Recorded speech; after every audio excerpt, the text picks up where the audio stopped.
تعالى وخير الهدي هدي سيدنا محمد صلى الله عليه وسلم وشر الأمور محدثاتها وكل محدثة بدعة وكل بدعة ضلالة وكل ضلالة في النار.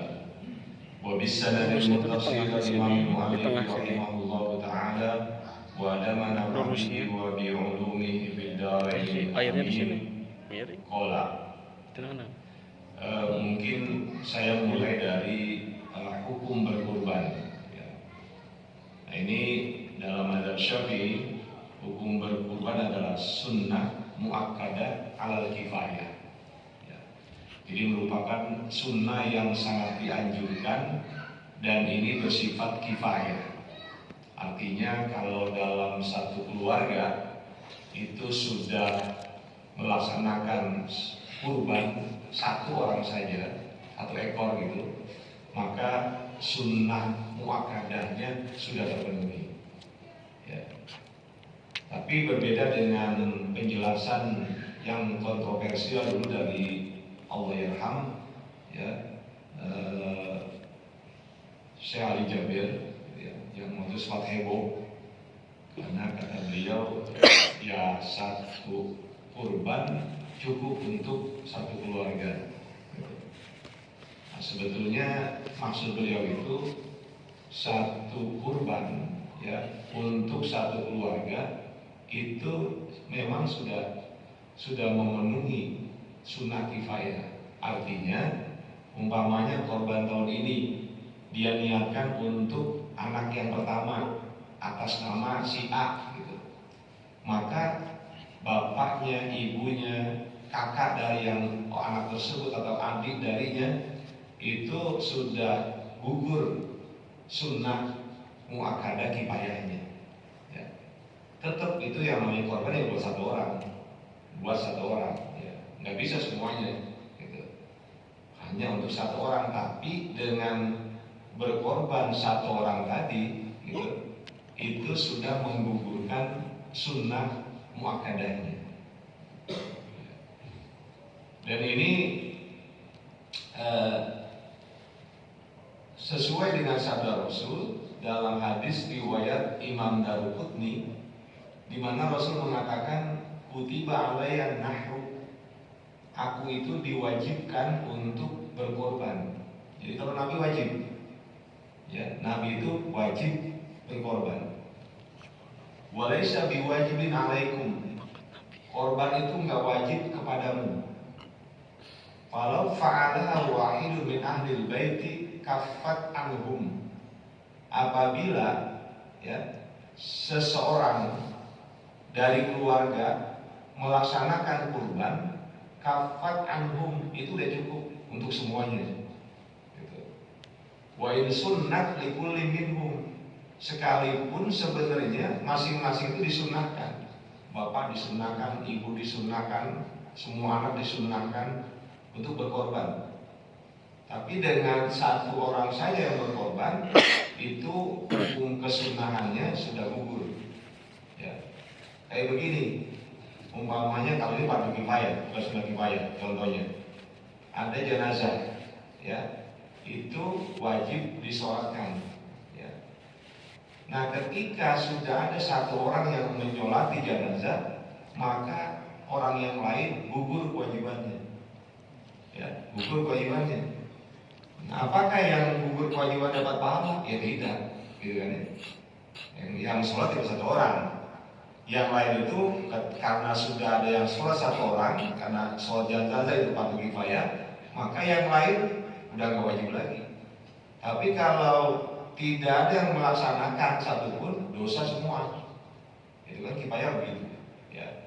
Nah, sama dengan ibadah kurban. Kalau ada satu dalam keluarga yang sudah melaksanakannya, maka yang lain gugur kesunahannya. Tapi fa'in tarokuha, ya, fa'in tarokuha kulluhum kuriha, maka jika semuanya nggak berkorban, bapak nggak korban, ibu nggak korban, anak nggak korban, gimana begitu? Itu hukumnya jadi makruh. Ya, Allah nggak suka. dalam satu keluarga nggak ada yang korban. Gitu.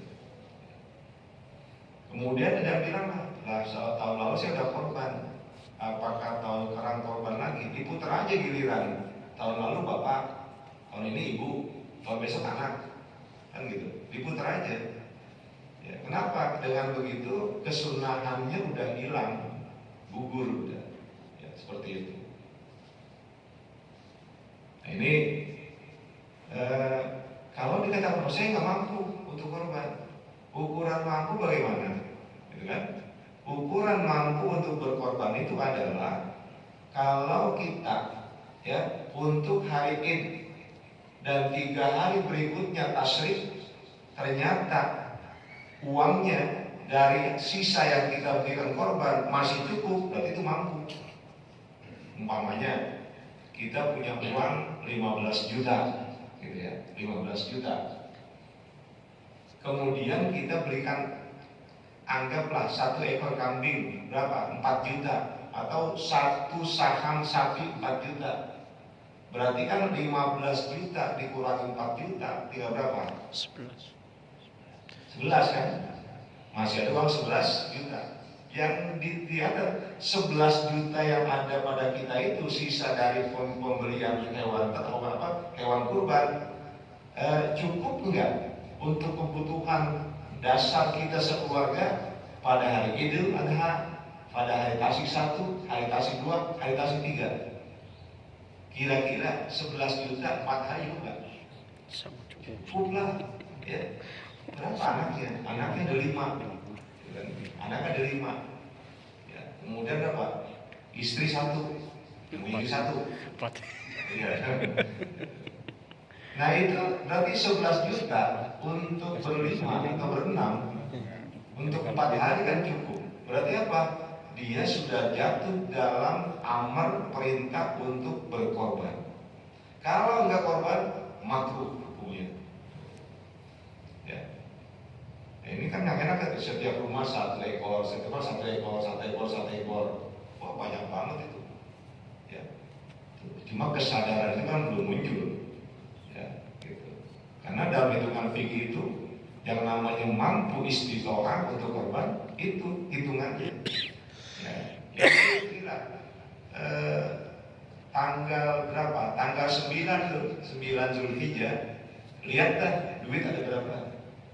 Ya. Ada nggak nanti buat makan, buat bayar listrik, ya, buat bayar PAM, gitu. Nama bapak saya almarhum. Dalam mazhab Syafi'i itu nggak sah. Ya. Jadi kalau kita mengacu kepada mazhab Syafi'i saklek itu nggak sah. Kecuali ya bapak kita, ibu kita, atau orang yang sudah meninggal berwasiat. Ya. Saya nanti kalau udah meninggal tolong bikinin korban buat saya. Itu sah karena si bapak kita atau ibu kita itu mau menyampaikan wasiat yang mesti kita penuhi. Ya. Tapi kalau dia nggak wasiat itu nggak sah. Ya. Tapi nanti dulu. Gitu. Ternyata dalam mazhab Hanafi dan dalam mazhab Imam Ahmad Ibnu Hanbal itu sah, karena keduanya beranggapan itu sebagai bakti kita pada orang tua. Maka sah. Nah, apakah kita kudu pindah mazhab? Ya nanti dulu. Gitu ya. Ternyata kita buka lagi apa? Imam Rafi'i yang bermadzhab Syafi'i mengatakan sah. Ya. Maka nggak perlu kita pindah ke mazhab Hanafi, ke mazhab Hambali. Kenapa? Karena ada ashab Syafi'i yang namanya Imam Rafi'i, dia mengatakan bahwa walaupun orang tua kita, bapak ibu kita tidak pernah berwasiat untuk minta dibikin korban, tapi kita bikinin korban, itu sah. Sama alasannya dengan Hanafiyah dan Hanabilah, bahwa itu adalah bagian dari bakti kita kepada orang tua. Kalau mau pakai mazhab Syafi'i saklek mayoritas yang akan besar, masih bisa boleh. Begini caranya, kita korban. kemudian atas nama kita. Makanya saya korban nih, gitu ya, 1 ekor domba. Lalu saya niatkan pahalanya buat orang tua saya, sah. Walaupun orang tua tidak pernah maksiat, kan ya. Tapi saya menghadiahkan pahala korban saya untuk orang tua saya, itu sah. Gitu. Ya. Jadi besok itu ya jangan ragu gitu ya. Sebetulnya saya udah selesai sebetulnya. Ya, udah lengkap. Saya lihat lembaran yang dikirim oleh Ustaz Mustafa. Oh, ini sudah selesai sebetulnya. Ya. Mengenai pendistribusian, kan kita pahami dari penjelasan mungkin kemarin saya Jozi, bahwa daging kurban sunnah itu, ya, daging kurban sunnah itu kan boleh bagi 3, gitu kan ya. Sepertiga untuk yang berkorban, sepertiga untuk tetangga, ya, tetangga yang fakir atau untuk orang fakir, yang ketiga untuk tetangga, walaupun tetangga kita orang kaya, ya, walaupun tetangga kita orang kaya, gitu. Itu boleh, gitu. Itu boleh. Dan kalau pakai pendapatan ekstrim lagi, umpamanya itu semua kita makan kecuali sedikit yang kita berikan, masih sah, ya, enggak sepertiga, tapi 2/3 kita pakai, kita makan sekeluarga gitu. Kemudian sepertiganya kita bagi orang lain, ya, tetangga, ya, orang miskin, ya tetap aja sah, gitu. Tapi memang kalau ikut apa yang disunahkan Rasul, ya bagusnya sepertiga. Tapi kalau itu adalah udhiyah wajib, ya, udhiyah wajib, maka tidak boleh orang yang berkorban memakan sedikit pun dari hewan kurbannya. Umpamanya saya bernadar nih, kalau usaha saya ini sukses, saya akan mengorbankan, ya, menyembelih hewan kurban. Nah, itu menjadi udhiyah wajib, maka nggak boleh bagian manapun dimiliki oleh pengorban, gitu kan ya. Gitu. Atau dalam bahasa fikih, ini mungkin dari Pak Muhammad Jauzi, kalau kita menyebut ini hewan kurban saya, itu jadi kurban wajib. Ya. Jadi apa boleh bilang ya, ini hewan kurban sunnah saya. Ini dari segi bahasa itu berkonsekuensi pada hukum, gitu ya. Kita menyebut ini hewan kurban saya, itu sudah menjadi hewan kurban wajib, dan kita nggak boleh makan apapun dari daging atau apanya saja, gitu. Seperti itu. Nah, terkait dengan masalah pendistribusian, ya, atau tauziyah, ya, dia korban Masjid Al Jihad. Besok itu ada umpamanya 10 ekor sapi. Amin. Kemudian 25 ekor kambing domba. Amin. Kemudian ada kulitnya. Tapi kulit nggak mungkin dipotong-potong. Ya, bahkan kalau mengacu kepada Imam Nawawi, ya, dalam kitabnya, beliau kata apa? Ya potong-potong aja, gitu. Karena itu memang hak orang-orang yang berhak mendapatkannya. Ya tapi kan nggak semua orang bisa mengolah kulit, gitu kan ya. Nah, yang pertama, yang memang butuh kita serahkan aja udah. Ini kulit, ya, kepada siapa sih? Gitu ya. Kita serahkan aja, gitu. Itu kan menjadi membuat apa? Membuat nyaman panitia, ya. Tapi kan yang terima bingung, lah ini kulit semua ngapain, gitu kan ya? Mau diapain nih kulit? Maka di sini apa? Kulit memang sesuai dengan sabda Rasul, apapun bagian hewan kurban itu nggak boleh dijual, sekalipun tanduknya, gitu. Nggak boleh dijual. Karena ketika itu dijual, ya, maka kurban tersebut menjadi sembelihan biasa, bukan lagi kurban, ya, batal itu. Ya. Nah, ada yang gini, ada yang mungkin tidak memahami, ya, mungkin bapak-bapak udah tahu masalah ini, ya, udahlah kulit jadi upah aja buat yang dibeli, gitu, yang jagal, umpamanya. Itu pun nggak boleh, haram, ya. Atau kulit kita jual aja, kita jual, uangnya manfaatkan untuk kebutuhan masjid, haram uangnya, gitu, ya. Ada berapa nih? Kulit ada 10, gitu ya. Kita jual satu lembar kulitnya itu 1 ekor, umpamanya 500.000, 10 ya 5 juta, ya. Karena ini kita sadar kita nggak boleh makan ini dari apa? Dari penjualan. Kita bilang, ya udah buat masjid aja, itu nggak boleh. Ya, nggak boleh juga buat masjid, apalagi buat pribadi atau untuk operasional, ya nggak boleh. Ya. Ada pendapat yang membolehkan untuk dijual, tapi hasil penjualannya dalam bentuk uang itu harus disedekahkan kepada fakir miskin. Itu boleh. Ya. Jadi panitia itu umpamanya menjual tuh, karena lihat ini banyak banget kulit itu kan ya, untuk lebih mempermudah, udah jual aja deh. Jadi jual, kemudian berapa hasilnya itu hanya boleh diserahkan kepada fakir miskin. Ya. Kalau diserahkan kepada orang yang bukan fakir miskin itu nggak boleh, haram. Gitu. Ya.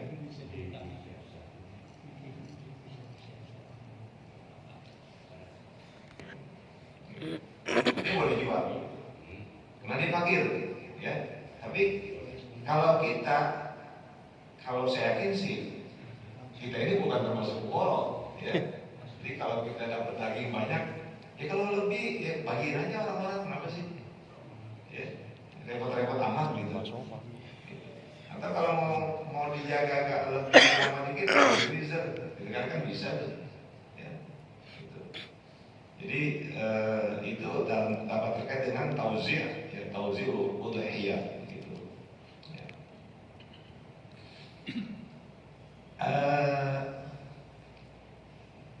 Yang jadi masalah begini,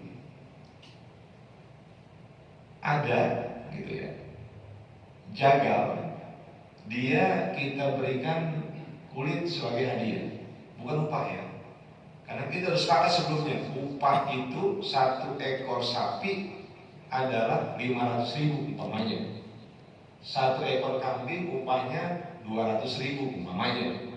Itu kan udah kita sepakat itu, ya itu kita bayar, ya bayar dengan menggunakan uang di luar uang harga hewan kurban.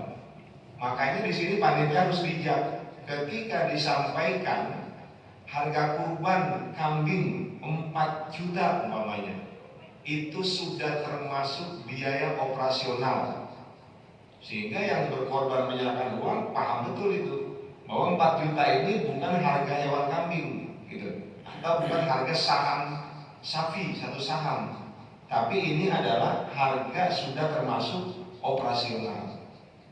Ya, nah itu silakan.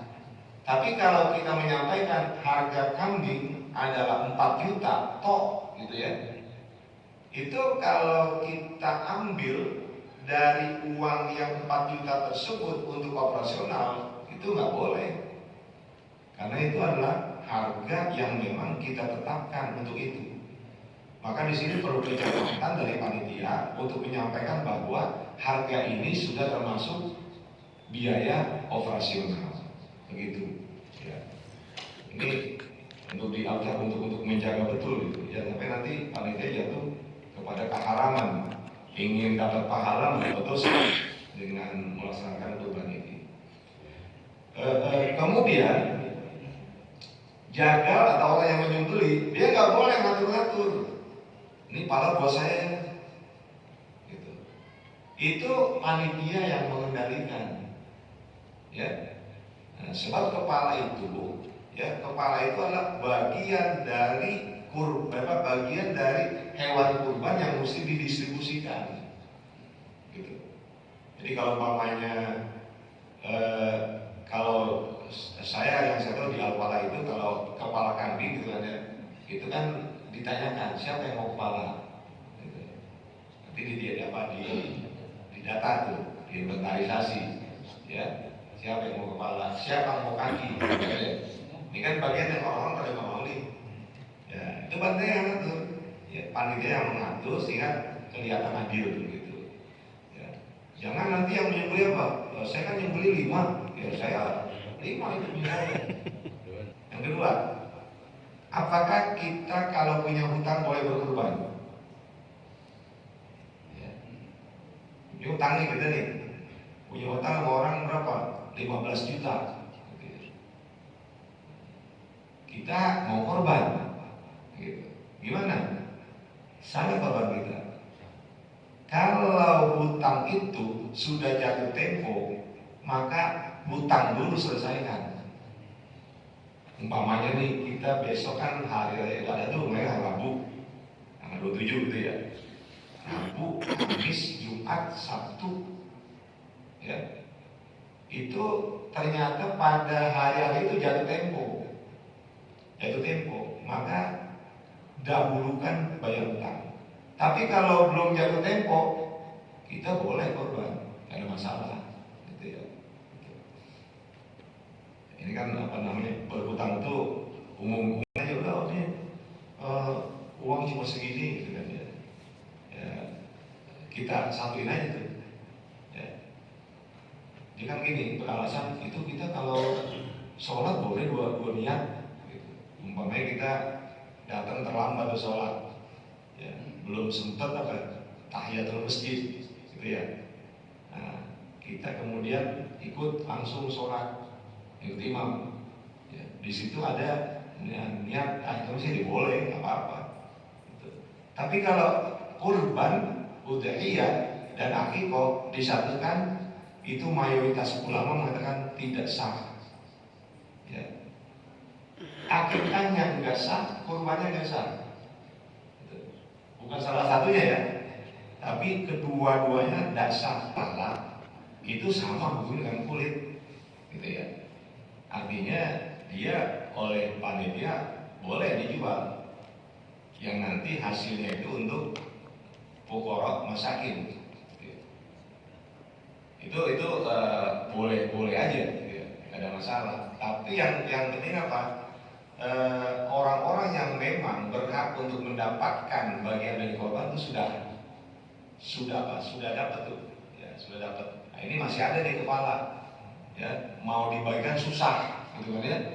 Kan kalau mau dibelah gitu ya, dibelah susah. Mau dikasih utuh satu gitu, terlalu dicolok, gitu ya. Kalau kepala kambing nggak apa-apa, kepala kambing kalau dapat satu, orang nggak mau perhitungan. Tapi kalau ada orang kita kasih satu kepala sapi, kan bisa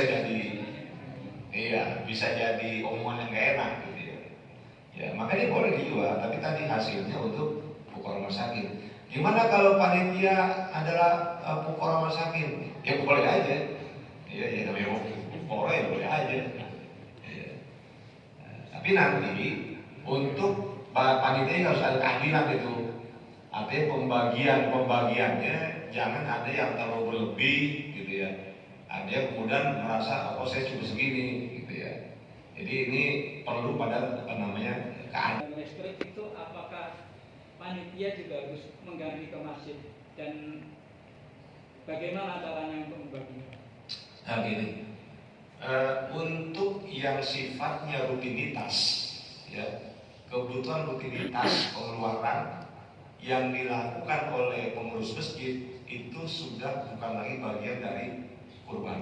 Artinya bukan tanggung jawab panitia kurban, ya, karena itu sudah menjadi pengeluaran yang sifatnya rutin.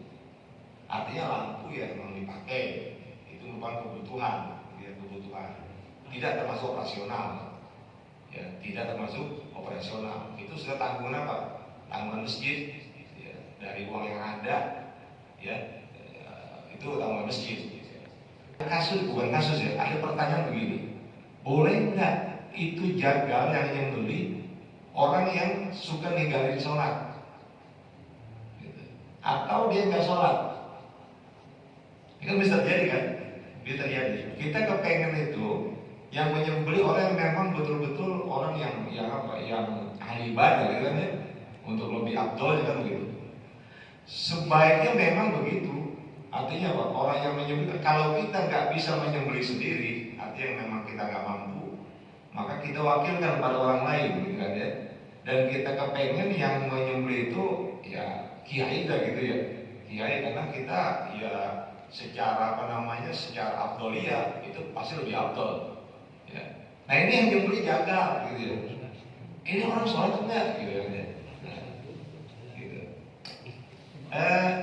Soal sembelihan tetap sah, iya tetap sah penyembelihan. Umpamanya kita tahu dia orang nggak sholat, ya, tapi dia muslim, gitu ya, muslim. Nah itu kan persyaratan penyembelih apa? Dia muslim, gitu ya, dia muslim. Kalau seandainya dia tidak sholat, itu namanya muslimun fasikun, muslim yang fasik. Kecuali begini, dia beranggapan sholat itu nggak wajib, kafir dia. Nggak boleh dia membeli hewan kurban, atau hewan yang buat kita makan yang lain juga nggak boleh. Ya. Jadi kita nggak ada. Kalau ada sembelih, maka sembelihlah dengan cara yang baik. Ya, pisaunya tajam gitu kan ya.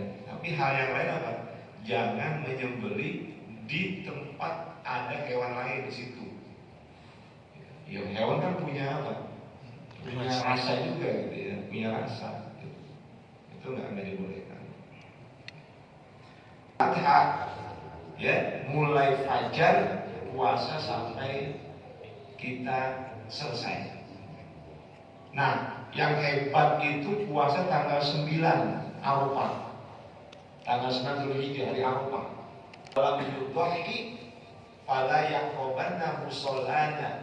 Karena begitu, ya, man wajada, atau ada hadis man lahu sa'atun, atau man wajada sa'atan. Barang siapa punya keluasan rezeki, lalu dia enggak melaksanakan kurban, fala yaqrabanna musallana, jangan dia itu deketin tempat sholat kami, jangan hadir tuh pada sholat Idul Adha. Bukan sabda Nabi. Ya.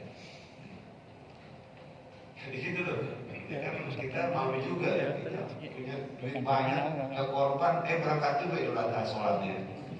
Dan kata Nabi, para yang korbannya musolana, jangan dekati tempat sholat pelaksanaan sholat, ya, karena mau korban.